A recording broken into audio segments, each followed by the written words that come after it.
Buenas tardes a todos. Vamos a esperar unos minutitos más para dar inicio a esta plática con nuestro gran amigo contador público certificado Fausto Hernández. Entonces vamos a esperar unos minutitos más para esperar que se sigan conectando. Y estimado Fausto, si hay alguna presentación que nos quiere ir compartiendo, con mucho gusto la puedo ir compartiendo pantalla y en unos minutitos iniciamos. Gracias.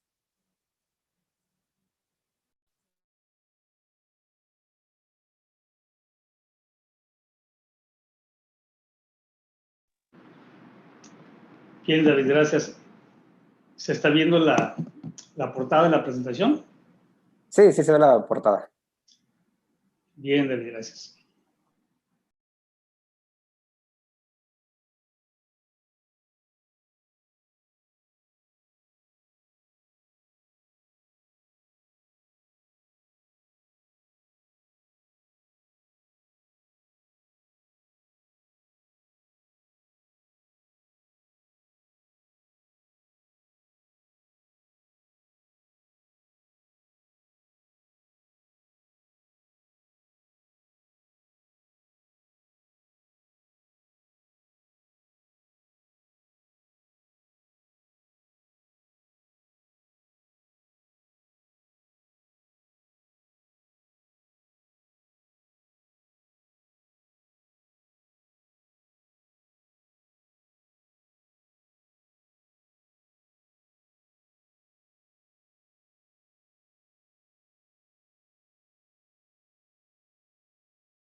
Buenas tardes a todos. Vamos a dar inicio a esta plática de la Asociación de Profesionistas de Compliance. Son las 5:05. Agradecemos muchísimo a todas las personas que se están conectando, a los que ya se conectaron puntualmente, por acompañarnos en una plática de todos los jueves de la Asociación de Profesionistas de Compliance, Asociación Civil. En esta ocasión tenemos el gran gusto y honor que con nosotros nos comparta un gran tema, que es nuestro gran amigo y contador público Fausto Hernández, que el día de hoy nos va a hablar sobre las acciones PEPS, de los esquemas reportables para la industria maquiladora, y nos honra muchísimo tener este tipo de colegas, de amigos tan prestigiados, tan reconocidos, que nos estén acompañando aquí en la asociación, que también, Fausto, vamos a hacer aquí públicamente que después nos pueda acompañar y ser miembro aquí de la asociación. Por otro lado, le queremos también dar la bienvenida a la licenciada Socorro López, que es nuestra presidenta honoraria, y es por quien, gracias a ella, estamos aquí el día de hoy. También queremos agradecer muchísimo a todas las personas que todos los jueves se conectan a las 5 de la tarde y nos acompañan en estas presentaciones. Para dar más preámbulo y cederle los micrófonos a nuestro gran invitado, voy a leer brevemente su currículum. Él es el contador público y maestro en impuestos Fausto Hernández Loaiza, ya conocidos por todos nosotros. Él es egresado de la Universidad Autónoma de Baja California en la carrera de contador público. Tiene una maestría en impuestos otorgada por el Instituto de Especialización para Ejecutivos de la ciudad de Guadalajara. Tiene amplia experiencia y más de 17 años de práctica profesional. Estuvo dentro de la firma internacional KPMG, donde los últimos 7 años se desempeñó como socio del área de impuestos. Es y ha sido miembro y exdirector de la Comisión de Estudios Fiscales del Colegio de Contadores Públicos de Baja California. Así también es miembro y expresidente de la Academia de Estudios Fiscales de Baja California También es socio director de la firma de contadores públicos HN Fiscal y Asociados. El día de hoy nos complacemos muchísimo por tener a nuestro gran amigo Fausto Hernández, que nos va a compartir el tema de acciones BEP, esquemas reportables en la industria maquiladora. Estimado Fausto, le cedemos los micrófonos para que por favor pueda compartirnos su presentación el día de hoy. Muchísimas gracias. Sí, adelante. Si me permites, Fausto, nada más para decirles que orgullosamente Fausto ya es parte de nuestra asociación, es miembro de la asociación. Nos falta subirlo en las escrituras de la asociación, pero para orgullo de la asociación ya está con nosotros, nada más para, pues es la segunda charla que nos das, ¿no? Pero la primera como miembro de la asociación. Bienvenido y gracias, Fausto. No, al contrario, muchísimas gracias a ustedes. Pues un honor, la verdad, un gusto participar en este espacio en una organización que en poco tiempo, la verdad que ha crecido pues, de una manera muy profesional, con una presencia, pues ya no nada más local, ¿no? Una presencia internacional muy notable gracias al trabajo de principalmente Socorro, que inició con este proyecto, pero pues con gente que se le sumó y que sigue aportando grandes cosas como Alonso. Pero acompañada de todos ustedes, Fausto, acompañada de los buenos compañeros de toda la asociación y pues de mis compañeros de la mesa directiva, ¿no? Nuestro actual presidente Alonso Ibarra, que anda por aquí, nuestro tesorero David Mojica y la siempre activa Yadira, que no tardará en conectarse. Sí, así es, la verdad que pues un gusto y muchísimas gracias por la invitación y de estar aquí con todos ustedes. Les doy un saludo a todos, gracias por interesarse en este espacio, en donde vamos a tocar un tema que, si bien es cierto, no es nuevo, es un tema pues que seguimos analizando, seguimos discutiendo, seguimos digiriendo para poder definir realmente en el camino pues cómo tratarlo, ¿no? Que es el tema de esquemas reportables, que en particular tuvo una atención especial en la industria maquiladora. Sin embargo, es un tema de interés en todos los giros y sobre todo en nuestra actuación profesional, porque eventualmente muchos de los que estamos aquí pues podemos fungir como asesores fiscales. De hecho, proveemos este servicio de manera ordinaria. Entonces, es un tema importante y que no es un tema de una sola vez, o sea, es un tema al que hay que irle dando seguimiento y se va a ir nutriendo seguramente no solamente con el análisis de las disposiciones fiscales, sino con la experiencia que vayamos sumando, con la actuación de la autoridad también en este tema, y seguramente vamos a ir entre todos aquí aprendiendo.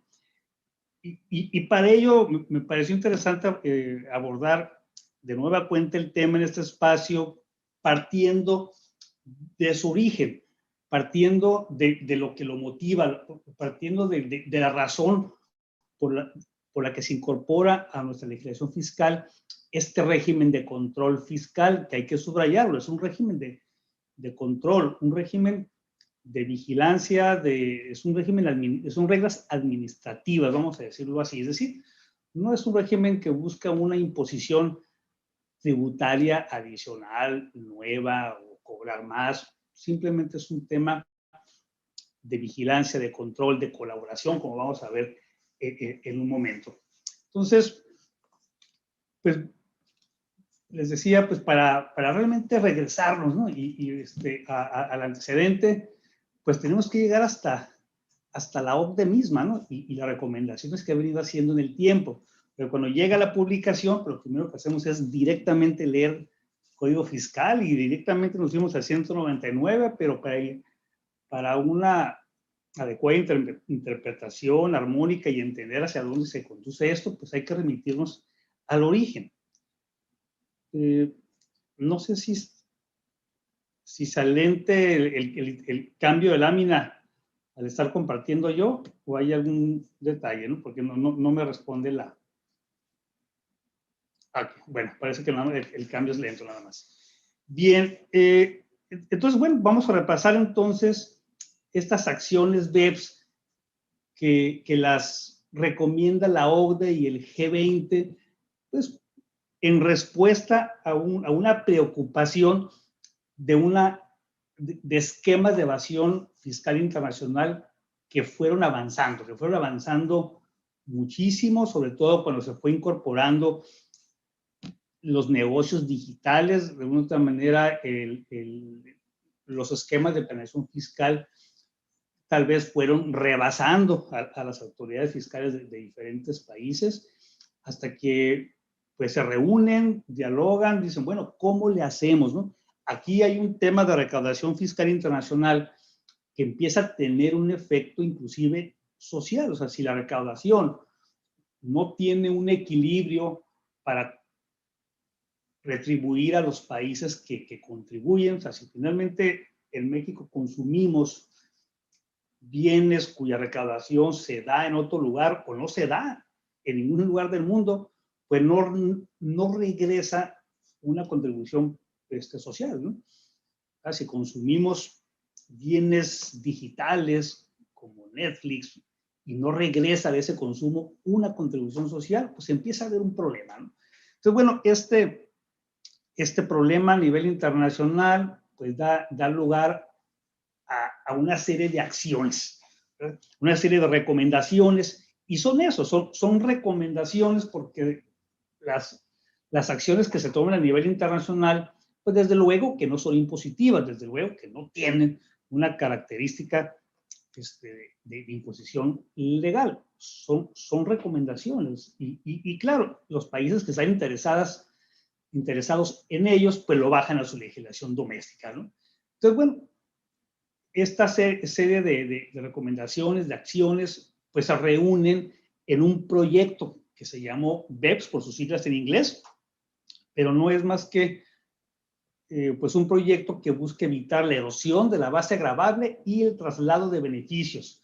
Entonces, si se fijan desde su título, ¿no? Bueno, ¿cuál es la preocupación? Una disminución de la base gravable, pero también un traslado de utilidades de un lugar a otro. Entonces, empiezan los primeros reportes, los primeros borradores desde 2013. Es un tema que tiene un poco más de antecedente, pero los reportes que empezamos a conocer se empezaron a circular desde el 2013, y es hasta 2015 cuando ya se define un reporte final BEPS con 15 acciones. Y esas acciones son las que poco a poco pues diferentes países han ido tomando para incorporarlas a su legislación doméstica. Estas 15 acciones las podemos dividir en 3 grandes áreas de preocupación o 3 grandes áreas de objetivos. Y son 3. Primero, el reforzar la vigilancia hacia vigilar la sustancia de las operaciones. Como ustedes estarán de acuerdo, pues un mecanismo relativamente sencillo de trasladar utilidades de un lugar a otro, inclusive dentro del mismo México o hacia afuera, es a través de operaciones entre partes relacionadas. Un servicio de asistencia técnica, un servicio de regalía por una marca, un arrendamiento, una asistencia administrativa, compraventa de bienes también, servicios. Son operaciones naturales dentro de un grupo empresarial, pero también al mismo tiempo pues son mecanismos relativamente sencillos para mover utilidades de un lugar a otro.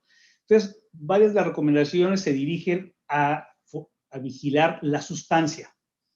Entonces, que tampoco nos extrañe más adelante que en las operaciones entre partes relacionadas no solamente nos pidan verificar el valor de la transacción, que en este momento eso es lo que nos pide la legislación mexicana, que el monto de la transacción esté a valor de mercado, pero la regla nos pide a los que hacemos los estudios que verifiquemos la sustancia, es decir, que si estamos evaluando una operación de asistencia técnica, nosotros revisamos a lo mejor el valor de la contraprestación, pero no revisamos que el entregable tenga sustancia, que tenga una lógica de negocio. Entonces, bueno, aquí hay varias recomendaciones que van dirigidas hacia allá, hacia el tema de la sustancia, de la razón de negocio que debe de soportar las operaciones entre partes relacionadas. Otro grupo de acciones van dirigidas a los sistemas tributarios como tal. Es decir, parte de, vamos a decir, de los problemas que se identifican y que se prestan para el desequilibrio fiscal internacional es también el desequilibrio del régimen fiscal. Si en un país tienes una tasa del 30%, pero en otro lugar tienes un régimen preferencial que no paga impuestos o que paga el 5%, pues hay un movimiento de utilidades a donde hay un régimen fiscal preferencial. A lo mejor ese movimiento es artificial. Entonces, pues sí, no se puede establecer un régimen fiscal uniforme a nivel internacional porque pues existe pues la autonomía de cada país para establecer su régimen, pero sí se recomienda pues que empiecen a eliminarse estos hoyos negros, ¿verdad? Y las diferencias importantes en los sistemas tributarios. Y un tercer bloque va dirigido a fortalecer las administraciones fiscales a través de información. Fortalecer a las administraciones fiscales para que se compartan información, colaboren, trabajen en equipo para identificar esquemas de planeación fiscal internacional, porque las planeaciones fiscales internacionales, hacia donde va dirigido esto, tocan diferentes países, es decir, es un esquema que pasa por diferentes etapas o lugares. En un lugar está el know-how, en otro lugar está la producción, la manufactura, y por ahí hay una desviación de utilidades a ciertos lugares. Entonces, el tema del esquema reportable como una recomendación de las acciones BES pertenecen a este tercer grupo.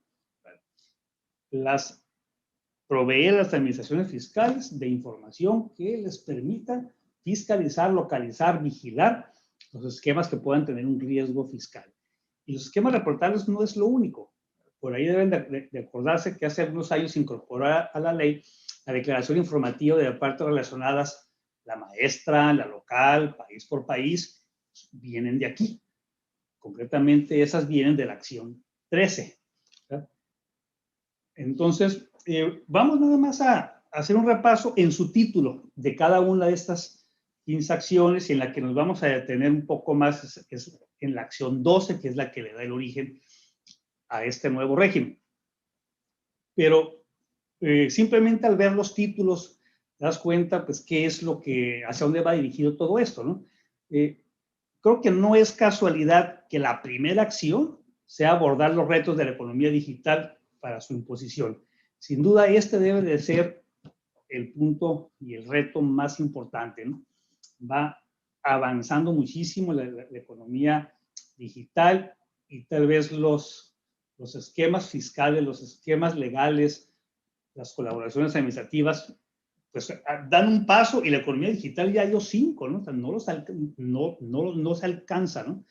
Entonces yo creo que es un reto sumamente complicado, pero al mismo tiempo seguramente es donde más se dispersa la evasión fiscal, ¿no? La acción 2, neutralizar los efectos de los mecanismos híbridos. Eso tiene que ver con mecanismos transparentes, con mecanismos que de una u otra manera pueden quedar en el limbo la recaudación, déjeme decirlo así de una manera, ¿no? Ya tenemos algunas reformas en la ley de impuesto a la renta relacionado con esto. Acción 3, el refuerzo de la norma de control en foreign company, que tiene que ver pues también con esquemas internacionales que concentran y mueven utilidades. Acción 4, limitar la erosión de la base imponible por vía de deducciones en intereses y otros pagos financieros. O sea, también se ha advertido que una forma de remover utilidades a través de intereses entre préstamos intragrupos. ¿verdad? Entonces, bueno, ya sabemos que por ahí hay reformas que tienen que ver con la capitalización delgada, con el límite a la deducción de intereses, y que tienen que ver con esto. Inclusive, a lo mejor viendo estos temas que son fiscales, seguramente pues tienen una conexión con los temas que se ven en esta asociación, ¿no? Con los temas de lo que son los temas de riesgo internacional, y puede estar también estos temas pues muy cercas o vinculados también con temas de lavado de dinero, ¿no? La acción 5, combatir las prácticas tributarias perniciosas, teniendo en cuenta la transparencia y la sustancia. Entonces, bueno, empieza también esto a darnos luz de cómo va dirigido esto también a partir de una presunción que hay prácticas, pues como dice aquí, tributarias perniciosas. Acción 6, impedir la utilización abusiva de convenios fiscales internacionales. Esto llama la atención, ¿no? Porque los convenios fiscales internacionales, que dicho sea de paso, México empieza a firmar una gran cantidad de estos convenios a partir del 94, cuando firma el Tratado de Libre Comercio. Porque un tratado fiscal se acompaña siempre de una apertura comercial, es decir, si México se abrió al mercado a partir del 94, al mercado internacional, tiene que establecer también mecanismos fiscales para que se facilite ese intercambio comercial, para que no exista una doble tributación. O sea, el principal objetivo de un tratado fiscal internacional es evitar la doble tributación. Es decir, vamos a intercambiar bienes y servicios, vamos a hacer negocio y nomás se va a pagar un mismo impuesto, tal vez repartido entre el país de la fuente y el país de la residencia, pero un solo impuesto. La tasa máxima que esté en los 2 o 3 países, ¿no? Pero no doble, porque si no, entonces la apertura comercial, si implica pagar en cada país, pues no funciona. Pero estos instrumentos fiscales, que es para favorecer el intercambio comercial, pues a juicio de la OCDE, se ha también mal utilizado para evasiones fiscales. ¿Sí? La acción 7, impedir la elusión artificiosa de conceptos de establecimiento permanente. Es una figura muy complicada, pero que se ha tratado de ir afinando lo más posible para que exista una obligación tributaria a través de esta figura de establecimiento permanente. Tuvimos inclusive reformas ya en la ley para ampliar este concepto y sigue siendo una figura que trata de atrapar al negocio, digamos, internacional a través de establecimiento permanente. De la 8 a la 10 son acciones que hablan o hacen recomendaciones en relación a precio de transferencia. Les decía, esto asociado con la creación de valor. Son bien interesantes estas recomendaciones porque insisten mucho en que no basta un contrato, no basta una factura, no basta un reporte, basta verificar la sustancia. ¿Cómo? Pues en los cómo está, es como siempre, la dificultad, ¿no? Si esto se bajara a la legislación fiscal mexicana, estaría interesante pues, cómo le pedirían ahora al que hace el estudio de precio de transferencia que además verifique la sustancia, ¿no? Que es el entregable, etcétera, ¿no? Acción 11 es una evaluación y seguimiento de BEPS, es un tema más de cómo se va a ir haciendo, cómo se le va a dar seguimiento.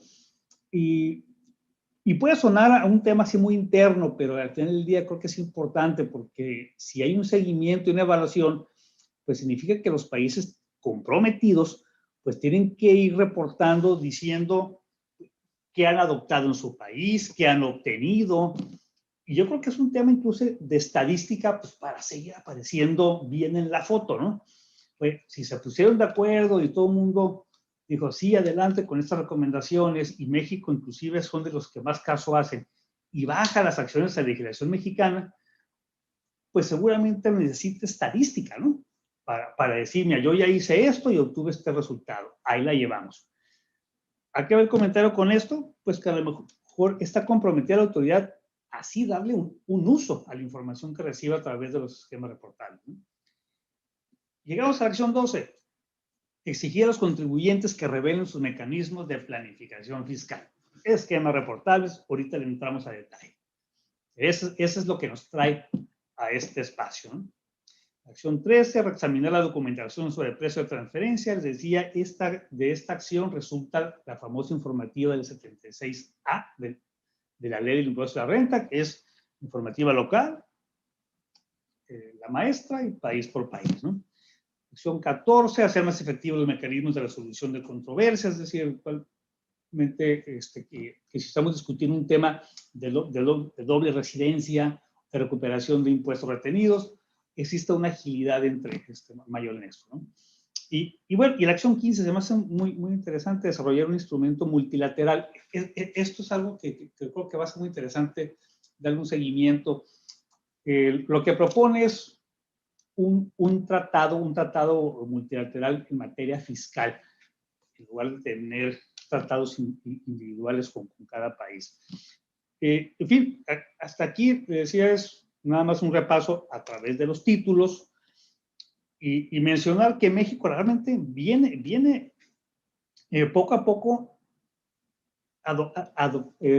adaptando o adoptando estas recomendaciones a su legislación fiscal doméstica, y ejemplos podemos ver varios. La ampliación del concepto de establecimiento permanente, que fue reforma del 20, las reformas al 4A y al 4B, en donde se incorporan como contribuyentes directos las entidades transparentes que mantienen su administración en México, ¿verdad? Los residentes en el extranjero que tienen ingresos, pues los residentes en México, perdón, que tienen ingresos en entidades extranjeras que están en lugares con régimen fiscal preferente, pues las limitantes a las deducciones, aparte relacionadas precisamente que están en refipres, la capitalización delgada, en fin, el tope de los intereses hasta intereses netos de 20 millones. Todos estos conceptos que se están incorporando a la ley no son inventos mexicanos, no es un tema de una política fiscal interna. Vienen de las recomendaciones de la OCDE y claro, se aprovecha su régimen o su recomendación para obviamente también dirigir la fiscalización a las operaciones domésticas, ¿no? Y finalmente, bueno, en Código Fiscal tenemos la información de operaciones relevantes del artículo 31A y tenemos finalmente lo que nos tiene aquí, el título sexto, que es un título nuevo dentro del Código Fiscal, de la revelación de esquemas reportables, que como ya lo mencionamos, pues, es una respuesta a esta acción 12. Y aquí lo que comento, lo que presento en las siguientes láminas es un extracto textual, algunos párrafos que seleccioné del informe final 2015 en la sección de la acción 12. Tal cual, para ir viendo tal y como está escrito, cuál es la intención, hacia dónde va. Entonces, algunos de los textos, escogí solamente algunos y subrayé las frases que me parecieron interesantes. Primeramente, se parte de que pues, hay un reto que están enfrentando las administraciones tributarias de todo el mundo porque no tienen información, ¿vale?, respecto de las planeaciones fiscales agresivas. Y de ahí empieza a darle una calificación, ¿verdad? Una planeación fiscal agresiva. Y que por lo tanto el principal objetivo de esta acción pues es sugerir una declaración obligatoria para tener información anticipada acerca de estructuras de planificación fiscal potencialmente agresivas o abusivas, con el fin de identificar ¿a quién? A los promotores, que sería en este caso, digamos, los asesores, y usuarios de tales estructuras, pues el contribuyente.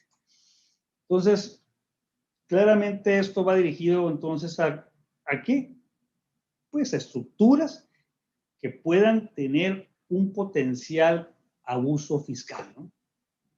Es decir, no es para las estructuras ordinarias de negocio, no es para los modelos de operación ordinario, es para esquemas que están confeccionados con un propósito de obtener un beneficio fiscal agresivo, abusivo, pero también utilizan instrumentos que son legítimos en los negocios.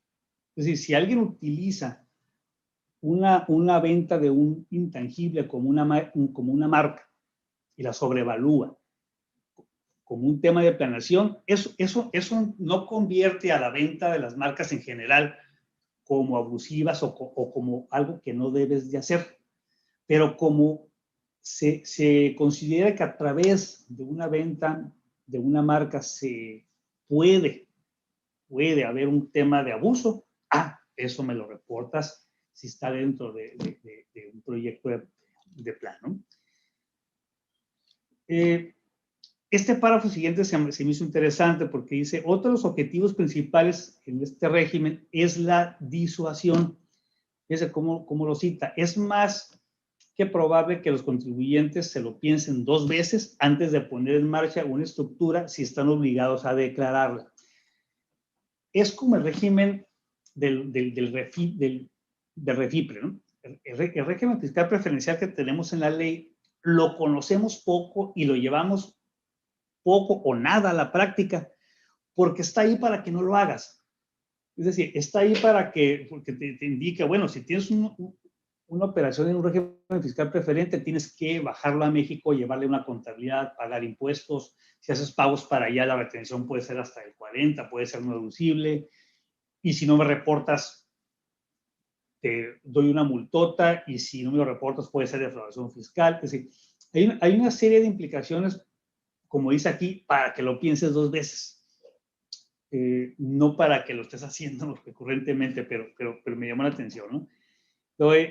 Otro párrafo. Existen varias diferencias entre las estructuras de planificación fiscal a nivel nacional e internacional, planteando estas últimas, es decir, las internacionales, un desafío aún mayor para el régimen de declaración obligatoria. Es decir, se reconoce que las estructuras sofisticadas internacionales pues son de difícil seguimiento, de difícil captación, como que lo que está hecho en casa tiene su propia fiscalización y seguimiento doméstico y como que eso no es la primera preocupación a nivel de esta recomendación, ¿no?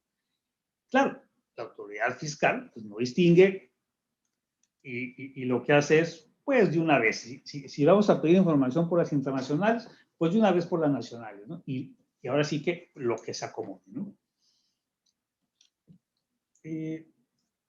Otro párrafo, ¿no? La transparencia es uno de los 3 pilares sobre la que se rige el proyecto BEPS de la OCDE y G20, ¿no?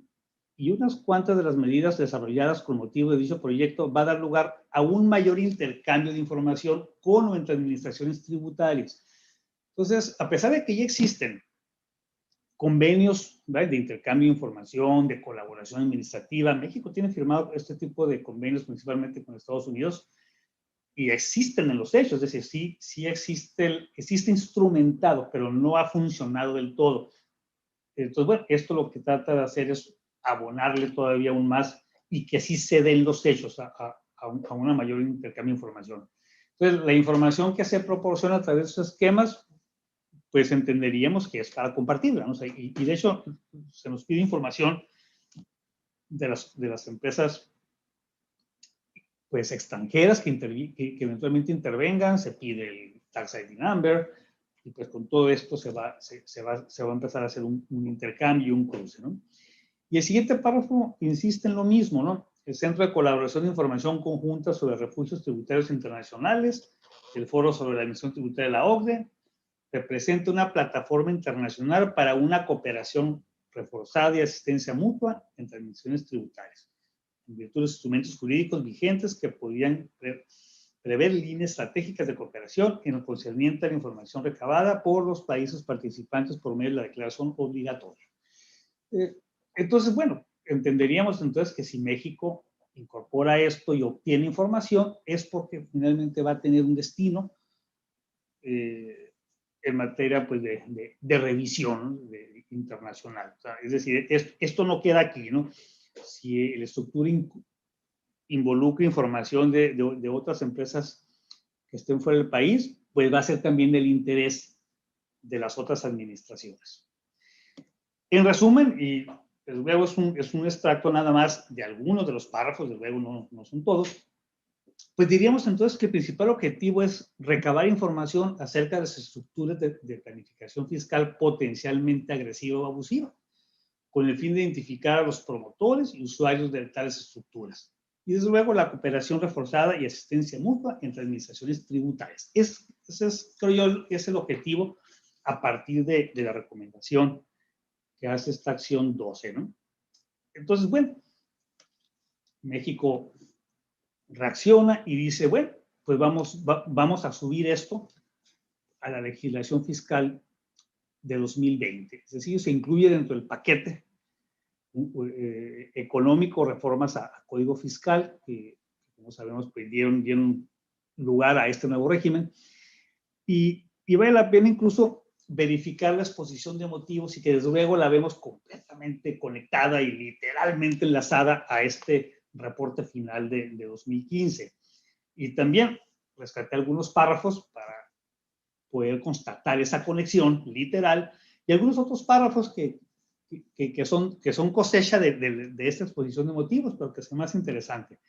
En primer lugar, bueno, si hace referencia pues, a este reporte final, donde como vuelve a citar, pues se reconoce que hay una falta de información para poder identificar o para poder ir por las planeaciones fiscales agresivas, ¿no? Que es uno de los principales retos.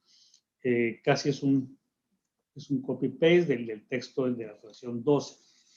Y que referido reporte establece que el objetivo principal de los regímenes de revelación es incrementar la transparencia al otorgar a las administraciones fiscales información oportuna acerca de esquemas potencialmente agresivos y de planeación fiscal abusiva. Tal cual como lo cita, como lo sugiere la acción 12.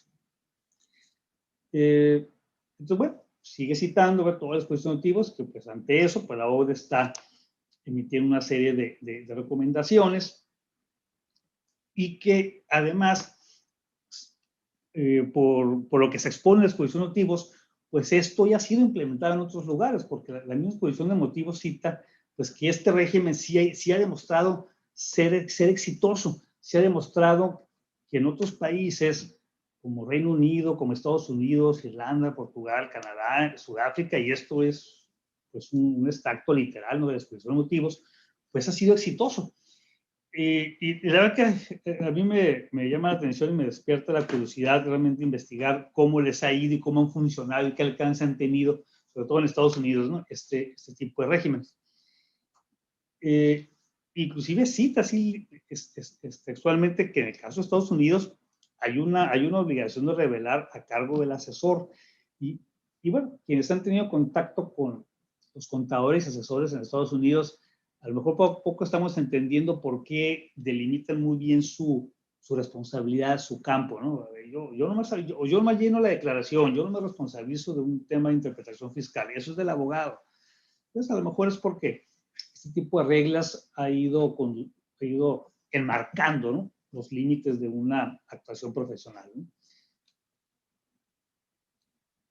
Y bueno, y aquí hay un tema también literal de la exposición de motivos que me llama la atención, que bueno, se propone que el asesor fiscal sea el obligado principal, ¿verdad?, de hacer este tipo de reportes, aclarando, como se cita aquí, que no basta con que se obtenga un beneficio fiscal en México para que un esquema se considere reportable, sino que deben tener algunas de las características específicas previstas en las disposiciones que aquí se proponen. Es decir, podemos estar ante una deducción legítima, ante un estímulo fiscal que otorga la ley y me genera un beneficio fiscal. Bueno, solito no representa un esquema reportable porque necesitamos que ese beneficio esté asociado a una de las características que señala el régimen. Y esto sí es muy importante ya subrayarlo desde aquí, que la exposición de motivos, desde luego, sí es una fuente de interpretación eventualmente ante un conflicto. Desde luego que las disposiciones son de interpretación estricta, pero como es un tema administrativo, creo que la exposición de motivos puede tener también una fuente importante de interpretación. Entonces, ojo, no basta con que exista un beneficio fiscal, tiene que reunirse todas las características que señala el régimen. Entonces, bien, al final del día, pues esto se materializa ya en una reforma pues, aprobada el 9 de diciembre del 99, que entró en vigor a partir del 1 de enero del 20. ya lo tenemos en Código Fiscal, ahí está ya este título sexto de la revelación de esquemas reportables. Pues la primera pregunta o precisión que hay que hacer aquí es, bueno, si esto entró el 1 de enero, pues ¿por qué ahorita es cuando estamos más preocupados y qué es lo que nos lleva a estar discutiendo el tema en este momento, ¿no? Bueno, lo que pasa es que a pesar de que entró en vigor el 1 de enero, pues se da un plazo para presentar las obligaciones, para presentar ya sea los avisos o las constancias. Y esos plazos corren a partir del 1 de enero del 21. Entonces, ojo, no significa que el régimen se trasladó un año al 21, no. Esto está vigente en el 20, nada más que nos dieron una transición para presentar ya sea los esquemas reportables o inclusive las constancias. Y se hace una aclaración, todo lo que se haya implementado a partir del 20, el obligado primario es el asesor fiscal. Lo que se haya implementado antes del 20, con efectos en el 20, es a cargo del contribuyente. Esto es muy interesante porque si el contribuyente tiene una planeación fiscal que la vino aplicando desde imagínense, desde el 2016, 2017, ¿no?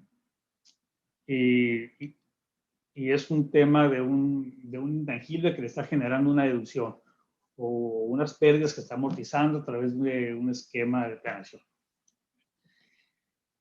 Pero su último llamado a misa fue el 20, es decir, si en el 20 no se ejerce la deducción que viene de esa planeación, no obstante haber tomado deducciones en años anteriores, no hay que reportar.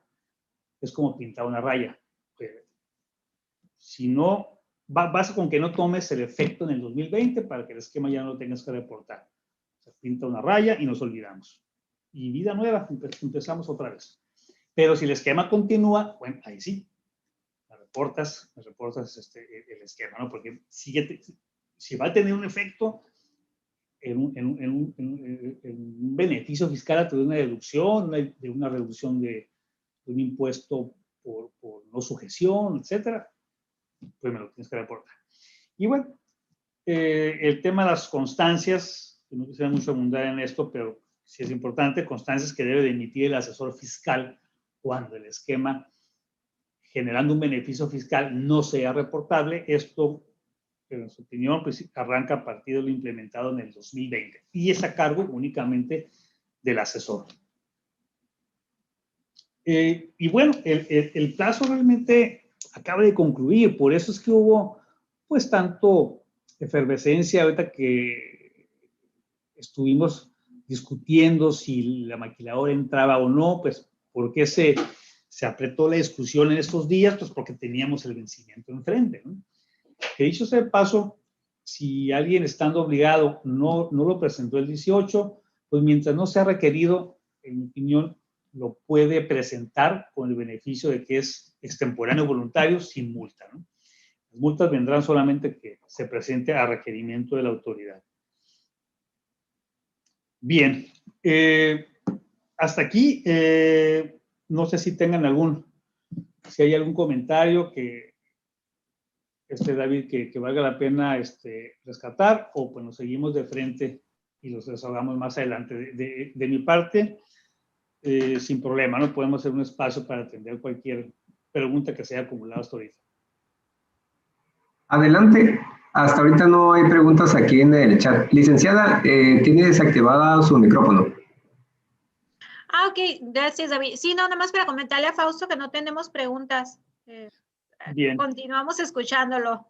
Muy bien, muchísimas gracias. Bien, entonces, pues nos vamos ahora sí ir adentrando al régimen y la idea es irlo repasando ya montando o pensando paralelamente en el modelo de operación de una maquiladora para ver si tiene una conexión con las características que determina el régimen, ¿no?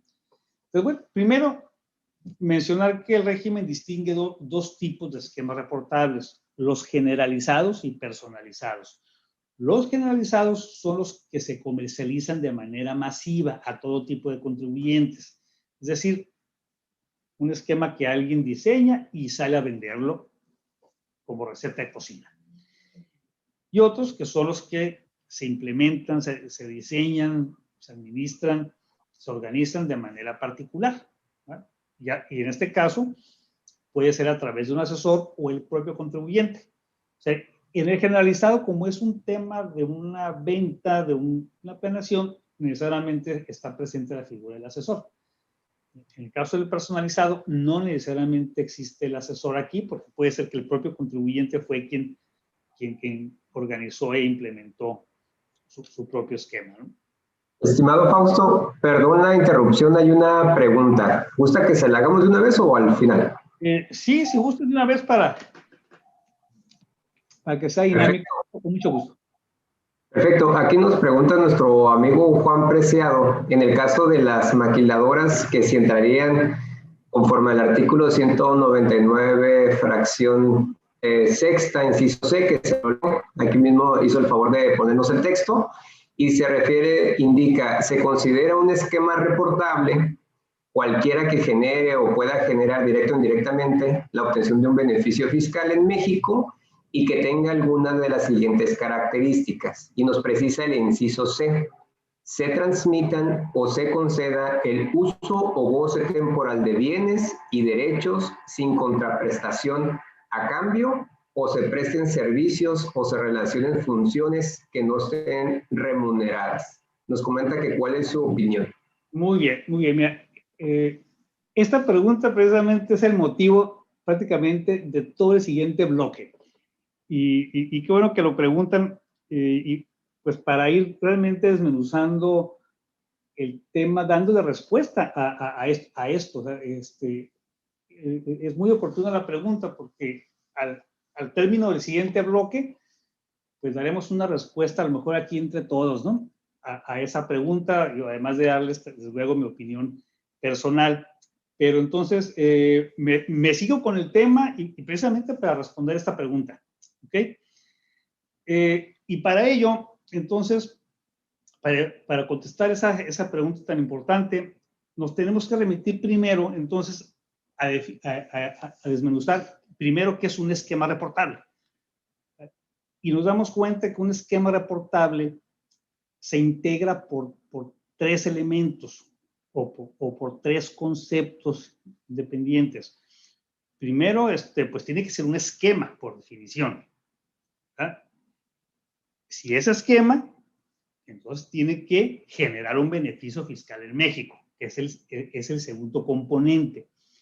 Entonces, si es esquema y genera beneficio fiscal, si está presente esos dos componentes, pues ahora sigue entonces ubicarlos dentro de alguna de las 14 fracciones del 199. Si se reúnen esos tres componentes, esas tres piezas, estamos ante un esquema reportable. Si no, no. Podemos estar en el 199, pero si no viene de origen de un esquema o ese esquema no genera beneficio fiscal, no hay reporte que hacer. Entonces, se tienen que dar forzosamente estos tres elementos. Esquema por definición, beneficio fiscal en México y activarse una de las 14 fracciones del 199. Entonces, bueno, pues vamos a definir entonces, a repasar cada uno de estos elementos. Dijimos que primero tenemos que estar ante un esquema. Pues esquema por definición, y aquí es nada más un extracto acomodadito, ¿no?, de la definición del 199, pues es cualquier plan, proyecto, propuesta, asesoría, inclusive instrucción o recomendación, pero todo ello debe tener un objetivo y en opinión, esto es toral en todo el análisis del capítulo. Esto tiene que tener un objetivo, que es materializar una serie de actos jurídicos. En mi opinión, y es una apreciación personal, no es lo mismo que de un modelo de negocios deriven actos jurídicos a establecer un plan con el objeto de materializar actos jurídicos. Creo que es una característica muy importante. Porque aquí, a través de esta definición, pues ya podemos ir entonces analizando si un esquema, un modelo de operación de maquila es o no un esquema. Yo partiría de lo siguiente. Bueno, número uno, estamos hablando del modelo de operación de maquiladora, vamos a ponernos de acuerdo, del modelo típico, ¿sí? el que conocemos y que se define en el artículo 181 de la Ley de Impuestos a la Renta. El que importa materia prima en consignación, ¿verdad? De manera temporal, activos que proporciona el residente en el extranjero, produces artículos para exportarlos, y lo que tienes en México es un servicio de maquila. Bueno, yo creo que este modelo de operación obedece a una necesidad de negocios. Es un modelo de operación que tiene como objetivo optimizar costos y procesos productivos, y que respondió pues a una necesidad de competir en el mercado internacional por mejores costos, pero también por mejores mercados y mejorar logística, ¿no? De tal manera que pues, los negocios internacionales fueron buscando lugares que le ofrecen mano de obra calificada, una ubicación estratégica como la tenemos en Tijuana, aquí con California. Es decir, este modelo no se organiza con el objeto de materializar una serie de actos jurídicos. Sí derivan, desde luego. O sea, si nos sentamos a hacer un modelo de operación de maquila, claro que se va a derivar un acto jurídico, como el contrato de maquila, como el contrato de comodato, entre comillas. Ahorita comento un poquito de esto. Y así, ¿no? La constitución misma de la sociedad mercantil, ¿no? Pero yo creo que de origen el objetivo fue buscar un modelo de negocios para optimizar costos, procesos productivos, y no está presente como objetivo la simple realización de actos jurídicos para obtener un beneficio fiscal. Entonces, de entrada, yo cuestionaría seriamente si la maquiladora califica o no dentro de este esquema, reconociendo pues que puede ser relativamente tenue o delgado, ¿no? La definición, y también, por lo mismo, pues aventurado a decir cuál va a ser la posición de la autoridad en esto, ¿no? En mi opinión, no es un esquema de origen, ¿no? Es un esquema de negocios. Pero bueno, ese es el elemento uno. Yo desde ahí ya considero que la maquiladora no debiera estar ahí, pero bueno, vamos a decir, es un tema gris para materia de interpretación. Pero incluso atendiendo el origen de donde viene esto, pues yo no veo que la maquiladora lo que le haya motivado a buscar lugares a nivel mundial para producir haya sido un tema de planeación fiscal.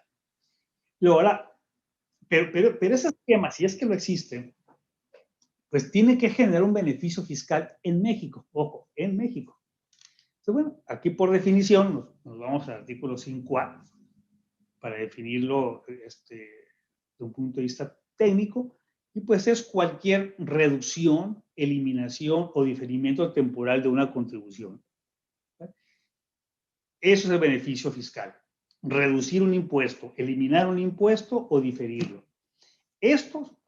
Cualquiera de estos tres tipos de beneficios, reducir, eliminar o diferir un impuesto, se puede lograr con deducciones, con exenciones, con no sujeciones, con no reconocimiento de una ganancia o ingreso acumulable, etcétera, etcétera, etcétera, ¿no?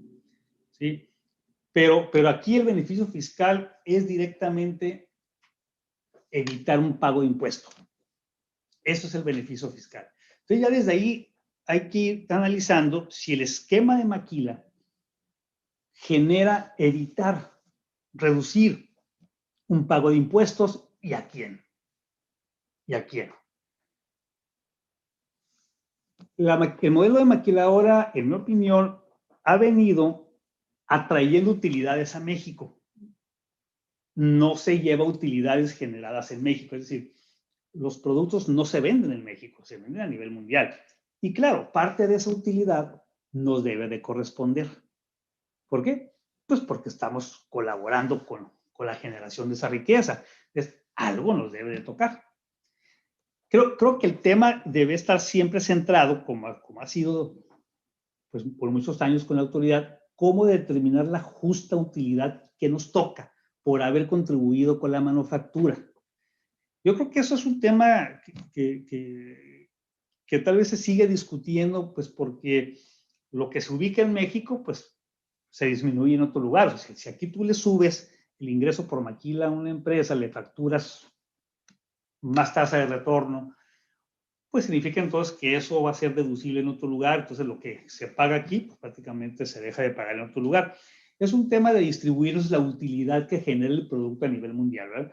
Si aquí se produce una televisión y esa televisión genera $100 de utilidad, pues hay que repartirlo, esos $100. Dice Japón, no, pues yo puse la tecnología, dice Estados Unidos, pues yo puse el mercado, el Best Buy está acá. Dice México, pues yo la armé. Ok, ¿cómo nos ponemos de acuerdo para distribuirnos? Y luego por ahí alguien levanta la mano, alguien de Europa, yo puse la maquinaria, acuérdense, ¿cuánto me toca, no?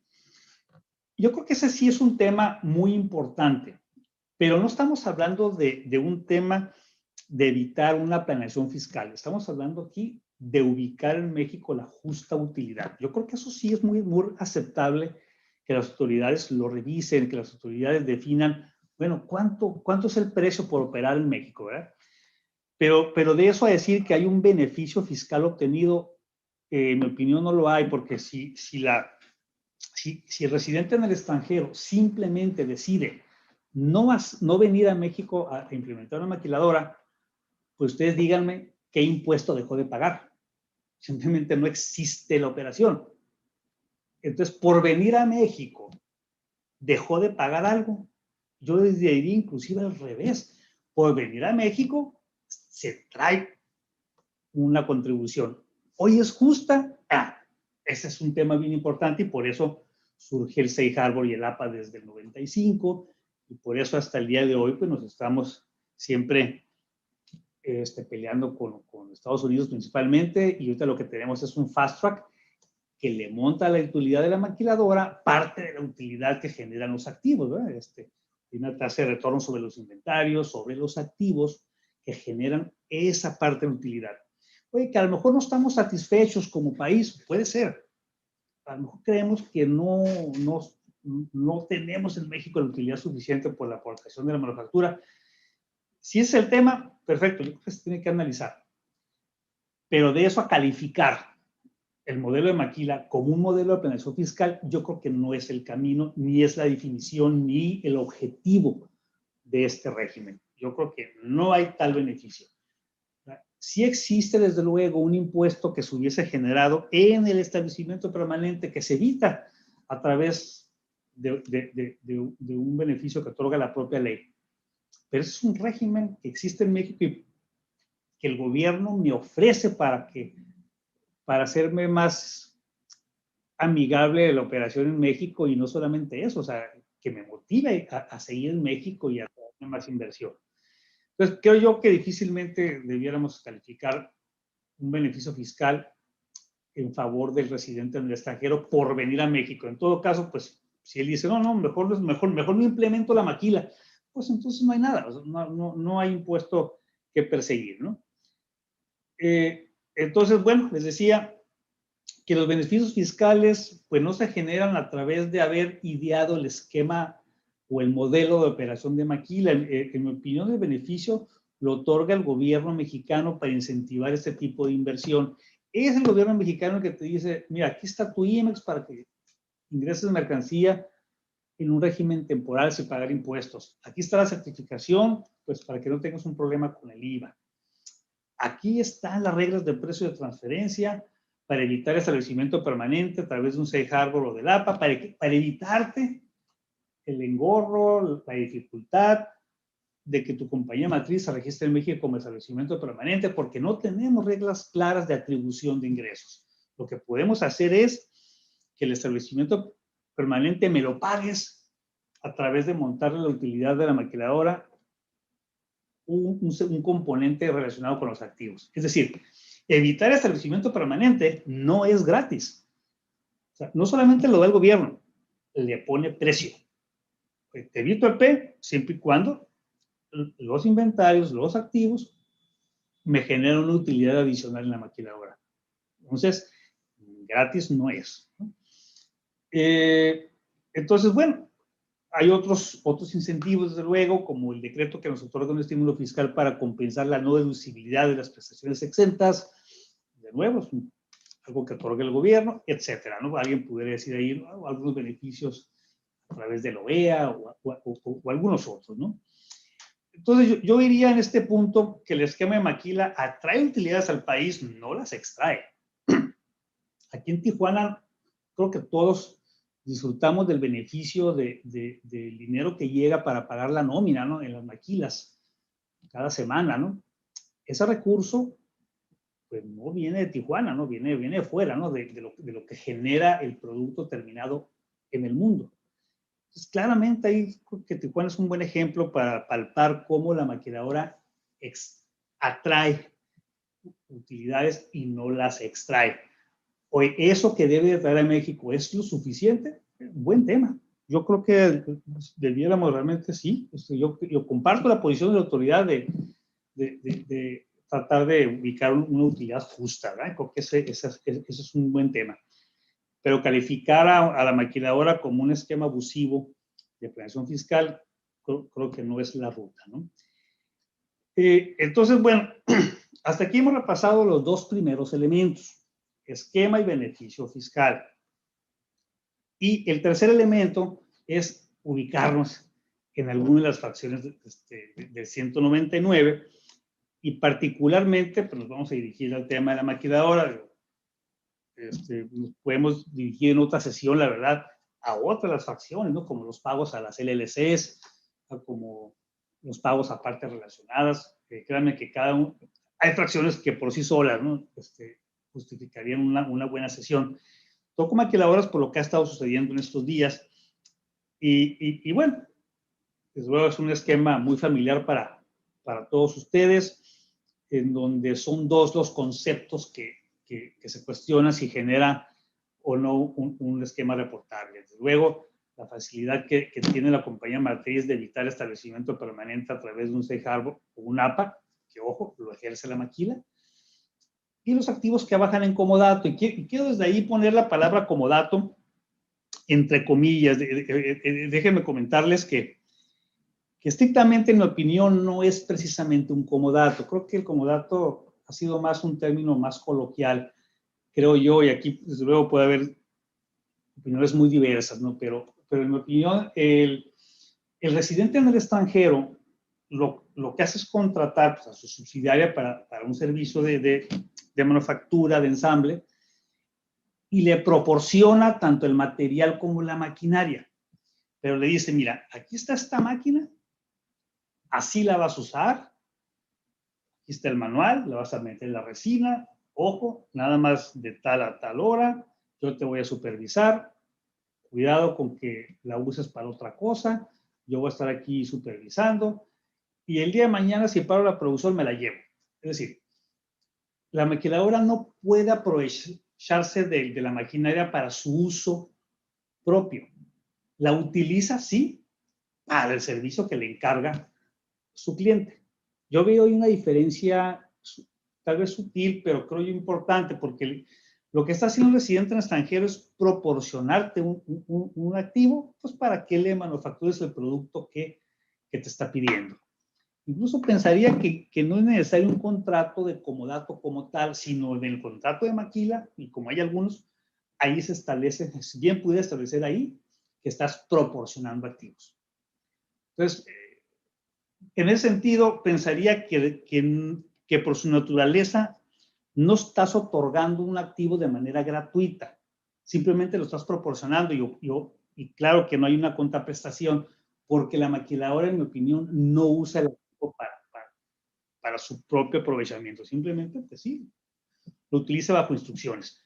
Puede ser un tema, desde luego, fino de discusión, pero incluso pensaría que ni siquiera estrictamente estamos en la definición que maneja el Código Fiscal, porque, como lo vamos a ver aquí más adelante, el inciso C de la fracción sexta, que preguntaron hace un momento, habla de transmitir o conceder el uso o goce temporal de bienes sin contraprestación. La verdad, hasta tendría la duda, ¿no? Francamente, es un tema de duda, si efectivamente estás concediendo un uso a la maquiladora o simplemente le estás diciendo, así quiero que hagas las cosas con mis activos. Entonces, pero bueno, creo que hemos utilizado ese término y a lo mejor así lo hemos también arropado como un comodato. Pero si vamos a decir, comodato o este uso sin contraprestación está presente en el modelo de operación de maquila, pues nos tenemos que preguntar si genera un beneficio fiscal. ¿Quién y cuánto se está ahorrando a través del comodato? Porque alguien puede decir, bueno, para empezar, es que si no lo hubieses dado en comodato, lo hubieses rentado y la renta hubiese generado una retención del 25%. Es que no lo hubiese rentado porque el modelo no lo contempla, es decir, el modelo de negocio no incluye rentar equipos. Si yo llego a México a establecer un esquema de manufactura, o sea, ¿cómo voy a rentarlo a fuerzas, no? No es el modelo. Entonces no veo realmente, pues bueno, si yo lo hubiese bajado a México de nuevo con activos, díganme en dónde está el ahorro, qué impuesto dejé de pagar en México. No, de nuevo, en mi opinión es al revés. Por venir a México, esos activos generaron un impuesto, generaron una utilidad fiscal a la maquiladora. O sea, yo lo veo al revés. Entonces, yo no veo cómo como dato entre comillas de nuevo, esos activos que están en México generen un beneficio, ¿no? La otra fracción es, se evita constituir un establecimiento permanente. Todo un tema, desde luego. El residente en el extranjero, el modelo de operación de maquila, y no quise abundar mucho en este primer comentario, está cuestionable mi opinión, incluso que tenga establecimiento permanente. Ha sido un tema más de cumplir con precio de transferencia para evitar el tema, pero incluso no es claro del todo. Pero al final del día, el residente extranjero no tiene establecimiento permanente, ya sea porque no está en el artículo 2, o bien ya sea porque el gobierno le otorga la excepción.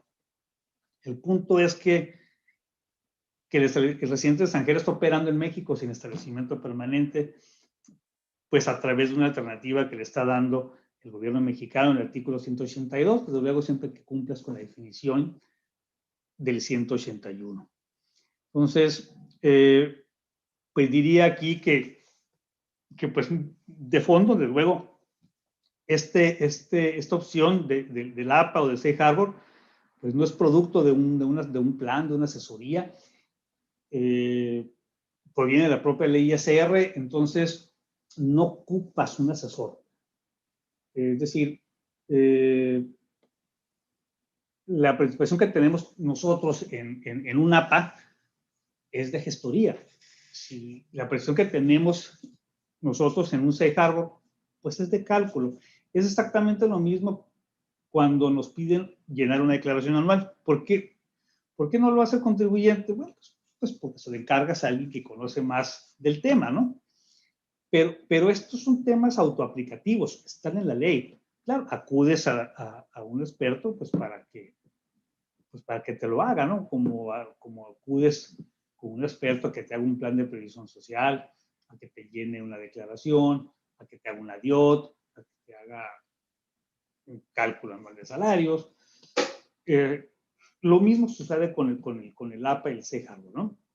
Entonces son temas que están en la ley y que no necesitas un plan, una estrategia, ni la intervención de un asesor para esto, ¿no? Desde luego, pues ocupas simplemente el apoyo de un asesor ordinario y el término confunde porque realmente pues lo que tenemos, fue muchos de los que estamos aquí en este grupo, tenemos un servicio de asesoría fiscal y así la facturamos y así dice nuestra propuesta. Y el término confunde porque en el día, es que somos los asesores, somos los que facturamos la asesoría, somos los que le damos el banderazo a la declaración mensual. Sí, pero el asesor fiscal a que se refiere este régimen es diferente. Ese que se involucra en la confección de un plan, de un proyecto con el objetivo de materializar actos jurídicos que buscaron un beneficio fiscal. Es otro tipo de alcance en esto, ¿no? ¿Cómo andamos, no? Bueno, ya queda poco tiempo. Como comentar, bueno, aquí con esto, en respuesta a la pregunta que se expone, en concreto diría, no es un esquema reportable. Primero, porque no es un esquema de negocio. Dos, porque en mi opinión no hay un beneficio fiscal al menos determinable con claridad. Y además, la verdad, y ahorita entramos al tema, está el tema del umbral. Entonces, es lo que estoy comentando aquí, ¿verdad? Como comentario y como respuesta a la pregunta. No es un esquema reportable. Y además, si lo calificamos como un esquema reportable, entonces tendríamos que reconocer que la figura como tal puede estar asociada a o puede ser utilizada como planeación fiscal. O sea, no significa que lo que se suba tiene un tema de evasión o de planeación fiscal, ¿no? Pues si no, no lo subes, ¿no? Pero sí sería, creo yo, reconocer que la figura a nivel internacional se utiliza o puede ser utilizada como un esquema de planeación fiscal y por lo tanto, pues si mandamos la información al SAT, pues debiera ser compartida pues, con otras autoridades, ¿verdad? Porque ese es el propósito de este régimen, ¿no? Pero bueno, en mi opinión, creo que no debiéramos estarlo reportando.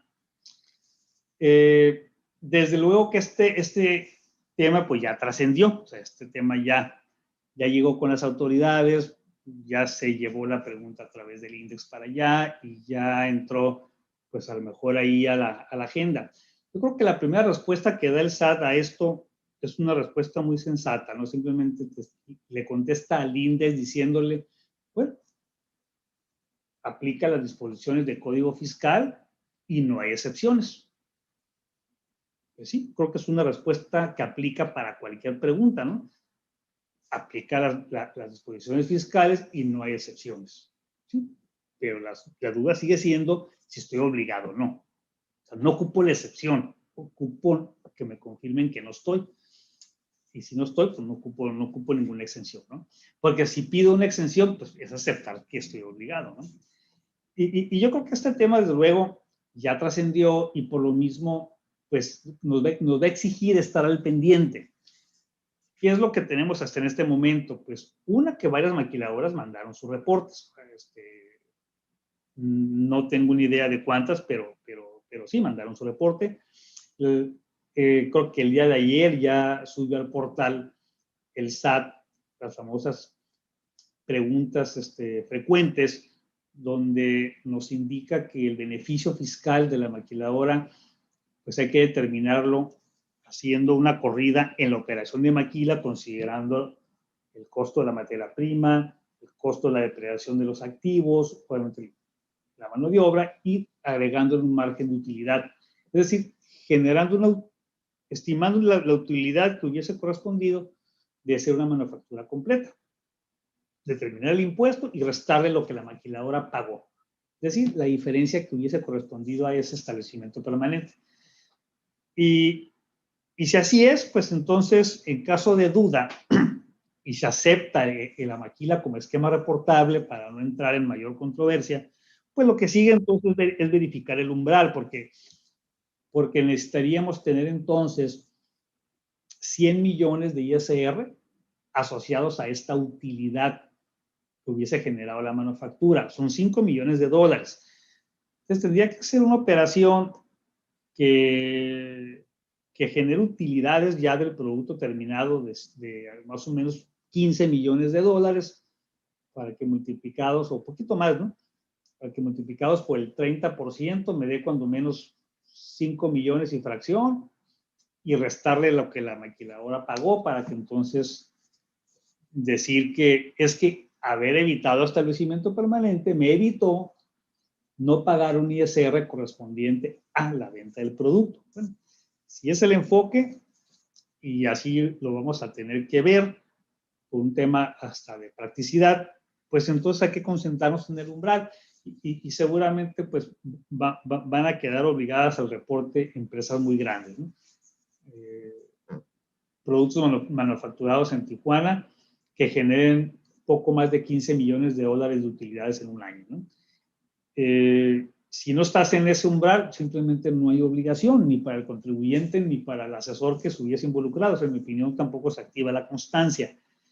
Que esa es otra de las preguntas frecuentes que confunden, porque se cita que si el umbral me saca del esquema reportable, se activa la constancia. Bueno, es una referencia siempre importante lo que diga el SAT, pero en mi opinión no es correcto, porque la constancia se activa solamente en un esquema que genera beneficio fiscal, pero que no está dentro del 199. Es decir, al ser un esquema no reportable, activo la constancia. Pero si yo entro al 199 y lo que me saque es el umbral, entonces estoy en un esquema reportable que no llega al umbral, por lo tanto no hay constancia. Pero bueno, son de los temas que vamos a ir afinando seguramente más adelante, ¿no?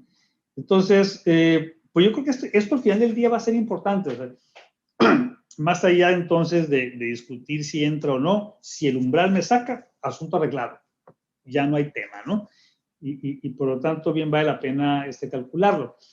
Ya sea a través del procedimiento que sugiere el SAT en el portal, o ya sea simplemente a través de la utilidad que se refleja en el estado financiero de la compañía matriz, cuánto hubo de ventas del producto manufacturado en Tijuana, cuál es el costo, no solamente de mano de obra, sino de materia prima y depreciación, y cuál es la utilidad.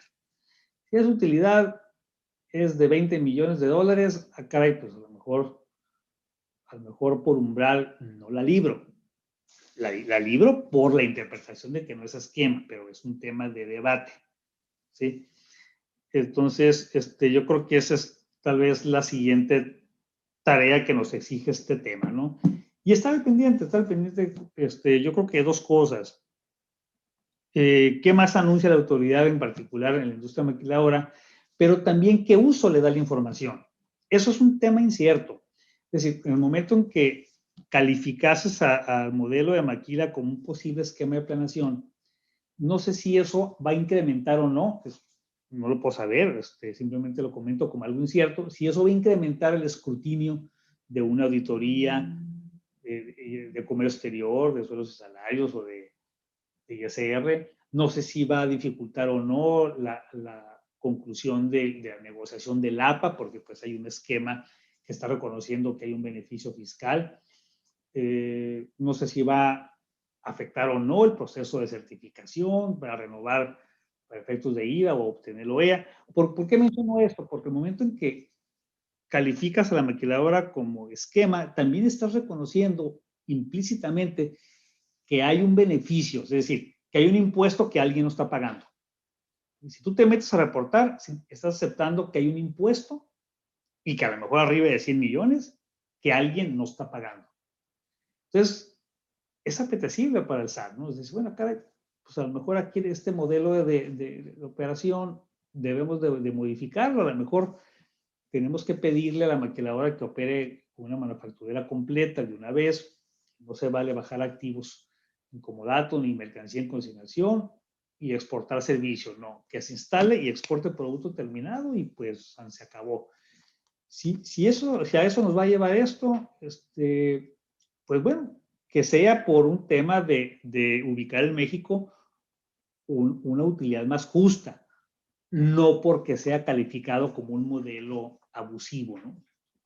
Creo que es diferente. Entonces, pues son reflexiones que dejo aquí en esta parte final. No es una historia, creo yo, que se haya concluido este 18 pasado. Creo que se van a seguir escribiendo algunos capítulos y pues con mucho gusto participaré en lo que ustedes aquí me permitan, ¿no? Para seguir para darle seguimiento a esta novela. Entonces, con mucho gusto, pues David, Alonso, Socorro, si hay algún comentario de ustedes, de los participantes, con mucho gusto.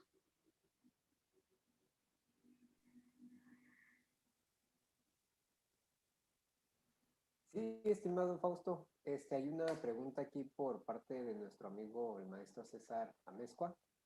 Le mandamos un saludo fuerte y él hace el siguiente comentario. En relación a las acciones BEPS en los 130 países miembros, ¿existe alguna retroalimentación de cómo les ha ido en la implementación y qué lecciones podríamos considerar para México? Qué buena pregunta. Francamente, yo tengo la misma inquietud, la misma duda, ¿no? Seguramente debe de haber información, retroalimentación de esto, porque a eso se comprometen también los países miembros, ¿no? Una de las acciones precisamente es de seguimiento, ¿no? Sí es un tema, soy honesto, que en lo personal quiero investigar con datos duros cómo les ha ido a otros países, no solamente con los esquemas reportables, sino con las otras acciones. O sea, si les ha resultado la modificación de los esquemas híbridos, del establecimiento permanente, de las declaraciones informativas de precio de transferencia, solamente si esto ha funcionado o no, porque me da la impresión que no, o que no lo suficiente. O sea, los negocios, sobre todo los digitales, van demasiado rápido. La burocracia, por más que le empujes, no alcanza.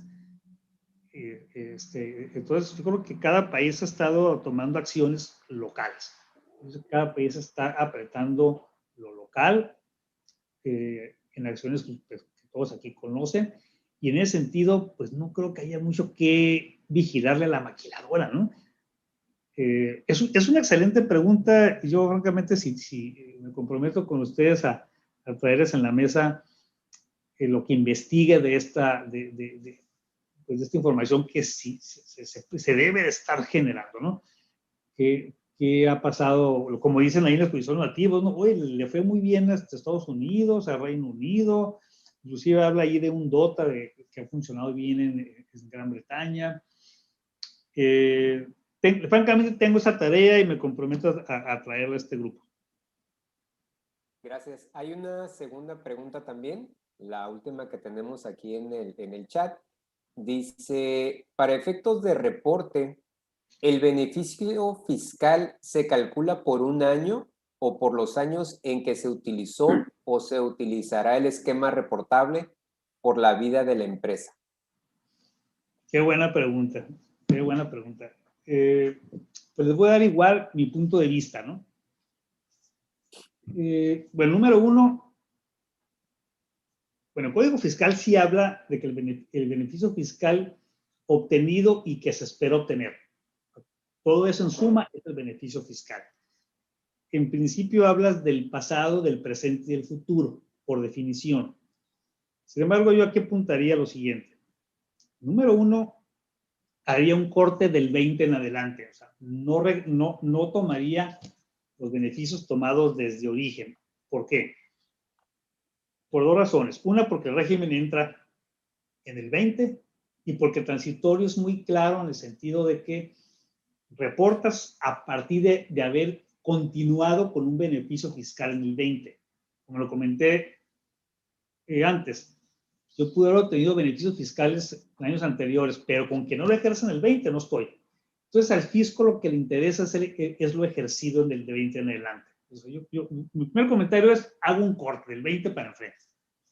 Segundo comentario, aun y cuando por definición sí debemos de sumar ejercicios futuros, no son determinables.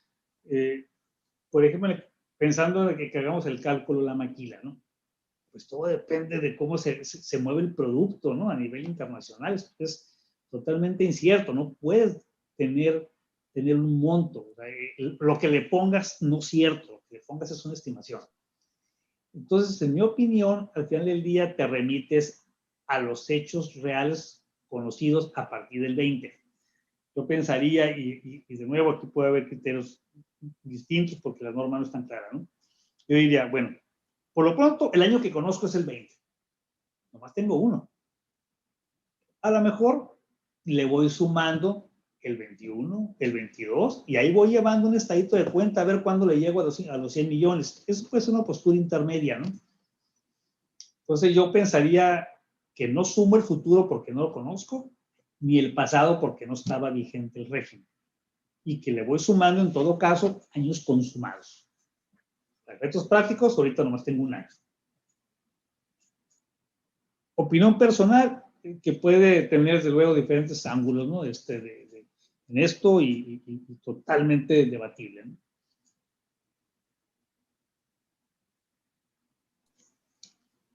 Perfecto. Gracias, estimado Fausto. Licenciada Socorro, ¿nos gusta hacer algún comentario antes de despedir? No, pues únicamente darle gracias a Fausto por su exposición, un tema pues relativamente nuevo, ¿no? Donde todavía tenemos que ver qué consideramos, qué opinamos y qué pensamos, porque todavía no queda lo suficientemente claro, ¿no? Pero pues con toda esta exposición de Fausto, pues nos da mayores elementos para que vayamos afinando esos detalles y esos criterios. Muchas gracias, Fausto. Tú siempre yendo por delante con todos estos asuntos novedosos, ¿no? Compartiéndonos tus conclusiones después de todos los estudios y análisis. Muchas gracias. Y pues darle gracias a todas las personas que nos han acompañado y invitarlos, David, el próximo jueves a nuestra próxima charla, ya acostumbradas los jueves a las 5 de la tarde, donde nuestro tema va a ser el nuevo criterio de la UIF en materia de PLD para préstamos entre empresas del mismo grupo. Pues los esperamos a todos y gracias. Muchísimas gracias. Que tengan un buen día. Estimado Fausto, a nombre de la Asociación de Profesionistas de Compliance, le queremos agradecer muchísimo. Le enviamos un abrazo virtual hasta sus oficinas y a todos los que nos acompañaron el día de hoy, que nos acompañan todos los jueves, les agradecemos muchísimo el habernos acompañado. Aquí en pantalla tenemos los datos de nuestro amigo Fausto Hernández para seguimiento en este tema y muchos otros más. También le agradecemos a nuestra secretaria de la asociación, Yadira Dongo, que también nos está acompañando. También a nuestro presidente de la Asociación de Profesionistas de Compliance, que también nos está acompañando, Alonso Ibarra, y por supuesto también a nuestra presidenta honoraria, la licenciada Socorro López. Estimado Fausto, nuevamente muchísimas gracias, un abrazo virtual y gracias por acompañarnos y sabemos que próximamente te vamos a tener nuevamente aquí en tu foro, tu casa. Muchísimas gracias. Gracias a ustedes, muy amable. Hasta luego.